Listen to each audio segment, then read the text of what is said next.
Dalam nggak lah, Bang? Terjadi peristiwa satu unit mobil masuk ke Danau Toba saat hendak melakukan penyeberangan dengan menggunakan kapal Ihan Batak, Senin tanggal 31 Mei tahun 2021. Dari informasi yang berhasil dihimpun Tribun Medan, kejadian terjadi saat kapal Ihan Batak hendak bersandar ke dermaga Ambarita sekitar pukul 14.40 waktu Indonesia Barat, dan hendak melansir mobil yang dikuat di dalam kapal. Warga setempat, Osbon Sialagan mengatakan kejadian saat mobil hendak ke dermaga dari dalam kapal, lalu pas mobil ketujuh itu angin kencang sehingga terjunlah mobil ke danau.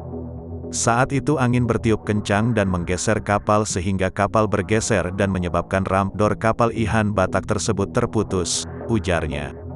Dari informasi yang berhasil dihimpun Tribun Medan adapun data para korban yakni Hije Farida, 72, Hije Zulkarnain Tanjung, 76, Desi Maris Dayani, 32, meninggal dunia. Ketiganya warga-warga Jalan Gunung Martimbang 3, Kelurahan Rantau Laban, Kecamatan Rambutan, Kota Tebing Tinggi.